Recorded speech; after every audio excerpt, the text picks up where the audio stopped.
Hello and welcome to IAMC Radio and Podcast. Ready for today's top news headlines for January 11th?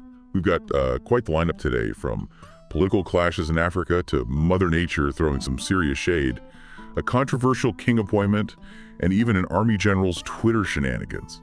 Let's jump right in. First up, it seems like the U.S. can't catch a break from wild weather. We're seeing reports of over 3,000 flights canceled or delayed due to severe winter storms. Atlanta's airport even had to shut down all its runways for over 2 hours. Yeah, this comes just days after another major winter storm hit the central and eastern U.S., causing at least 5 deaths and massive power outages. These back-to-back storms are really highlighting the impact of extreme weather events and raise questions about preparedness and infrastructure resilience. And it's not just winter storms wreaking havoc. Over in California, they're dealing with a double whammy of natural disasters. Wildfires continue to rage in Los Angeles, with over 10 deaths, 180,000 residents evacuated, and more than 10,000 structures destroyed. And to add insult to injury, a 3.7 magnitude earthquake hit near San Francisco. Wow.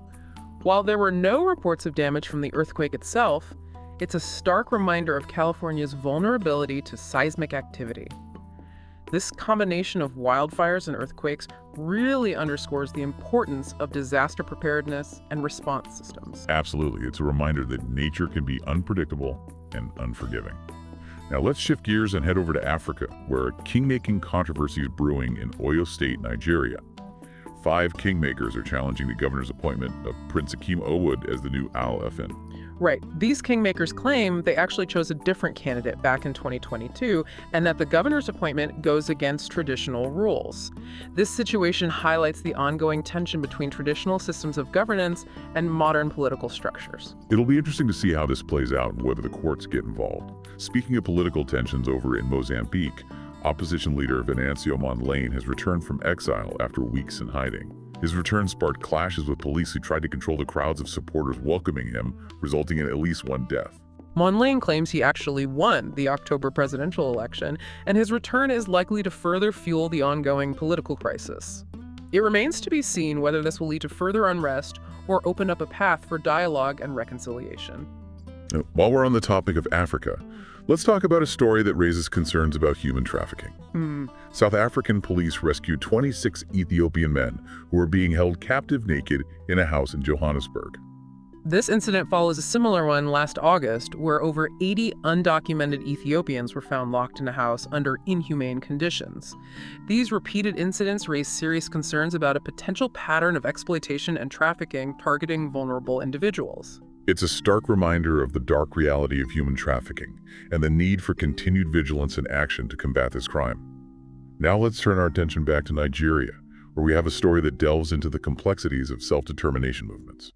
Professor Banji Akintoye, a leader in the Yoruba self-determination movement, revealed that they sent a manual outlining their plans to the Nigerian president back in 2020. Akintoye also defended Sunday Igboho, another prominent figure in the movement, against accusations of criminal activity. He asserted that they are pursuing self-determination peacefully and within the bounds of international law. This situation highlights the ongoing debate surrounding the right to self-determination and the challenges of achieving it within existing legal frameworks. Let's explore that a bit further, shall we? What are the key arguments and perspectives at play here? Well, on one hand, you have groups like the Yoruba self-determination movement who believe they have the right to govern themselves and determine their own destiny. They often cite historical grievances, cultural differences, and perceived marginalization as justification for their claims. On the other hand, you have governments like Nigeria's who argue that maintaining territorial integrity and national unity is paramount. They often frame self-determination movements as threats to stability and security. It's a complex issue with deep historical roots and no easy answers.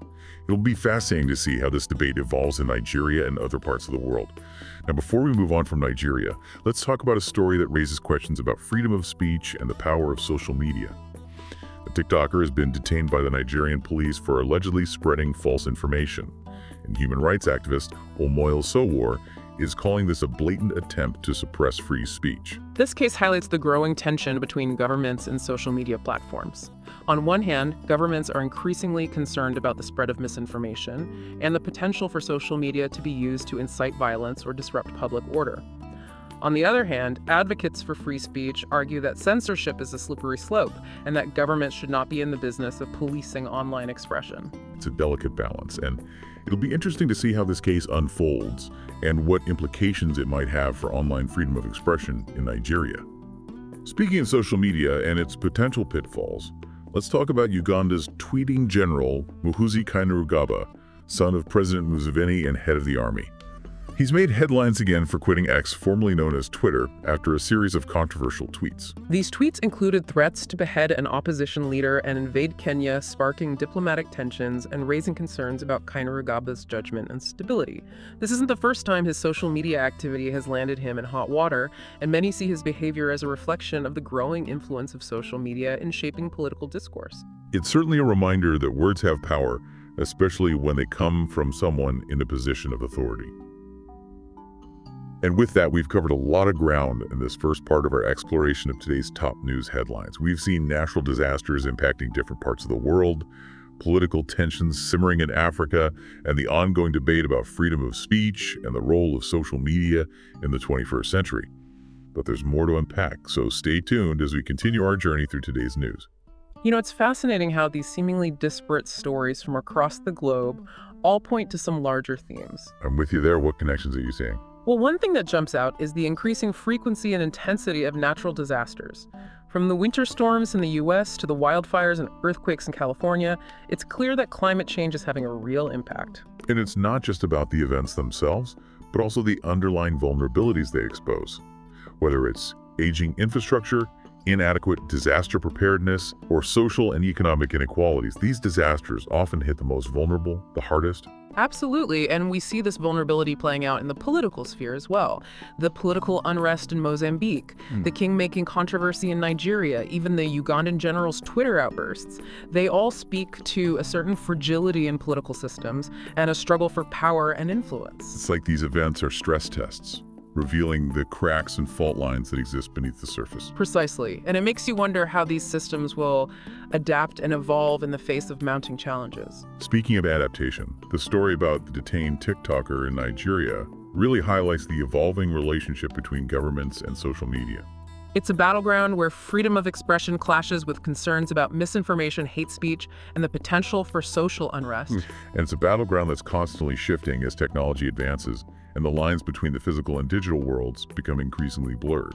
It's a fascinating and complex issue with no easy answers, and one that will continue to shape our world in profound ways. And let's not forget about the human cost of these global challenges. The story about the Ethiopian men rescued from captivity in South Africa is a stark reminder of the brutal reality of human trafficking. It's a global scourge that preys on the most vulnerable, exploiting their desperation for a better life. Yeah. And it's often hidden in plain sight, operating in the shadows of our globalized economy. It's a challenge that requires a coordinated global response, one that addresses the root causes of trafficking, strengthens law enforcement, and provides support for survivors. And it's a challenge that demands our attention and action, both as individuals and as a global community. So as we wrap up this part of our exploration, I'm curious to hear your thoughts on the role of individual agency in all of this. Well, it's easy to feel overwhelmed by the scale and complexity of these global challenges, but it's important to remember that individual actions do matter. Whether it's staying informed, engaging in critical thinking, supporting organizations working on these issues, or simply having conversations with friends and family, we all have a role to play. It's about recognizing our interconnectedness and understanding that even small acts of awareness, compassion, and advocacy can contribute to positive change. Absolutely, and it's about holding those in power accountable, demanding transparency, and pushing for solutions that address the root causes of these problems. It's about being active citizens both locally and globally, and working towards a more just equitable and sustainable future. Well said, and I think that's a powerful message to leave our listeners with. We've explored some heavy topics today, but I hope our listeners come away feeling informed, engaged, and empowered, because ultimately it's up to each of us to decide what kind of world we want to live in. And with that, let's wrap up this part of our exploration of today's top news headlines. Stay tuned for the final part where we'll delve into some potential solutions and leave you with some food for thought. Welcome back to the final part of our exploration of today's top news headlines. We've covered a lot of ground, from natural disasters and political instability to the complexities of freedom of speech in the digital age and the fight against human trafficking. can feel overwhelming at times, right? Yeah, it's true. These are complex, interconnected issues with no easy solutions. But that doesn't mean we should give in to despair or apathy. Exactly. We can't afford to be passive bystanders. So let's talk about solutions. What can we do as individuals to make a difference in the face of these global challenges? Well, first and foremost, we need to stay informed and engage in critical thinking. Don't just accept everything you read or hear at face value. Question your sources, consider different perspectives, and be wary of misinformation and propaganda. It's about being discerning consumers of information, especially in the age of social media where anyone can publish anything. Absolutely. And beyond staying informed, we can support organizations working on the front lines of these issues. Whether it's donating to disaster relief efforts, advocating for human rights, or supporting initiatives to combat climate change, there are countless ways to get involved and make a tangible difference. And let's not underestimate the power of our voices. We can speak out against injustice, challenge harmful narratives, and hold our leaders accountable. It's about using our platforms, whether it's social media, our workplaces, or our communities, to amplify the voices of those who are often marginalized or silenced. And sometimes the most powerful thing we can do is simply listen. Listen to the stories of those who are directly impacted by these issues. Listen to different perspectives and listen with an open mind and heart. Right, empathy and understanding are essential for building bridges and finding common ground. And ultimately, I think it comes down to hope. Hope that we can create a better future. Hope that we can overcome these challenges, and hope that we can build a world that is more just equitable and sustainable. Hope is not passive, it's a call to action. It's the belief that our actions, no matter how small, can contribute to a larger movement for positive change. Well said. So as we conclude this exploration of today's top news headlines, let's leave our listeners with a final thought. The world is full of complexities and challenges, but it's also full of incredible people working to make it a better place. Stay curious, stay informed, stay engaged, and never lose hope.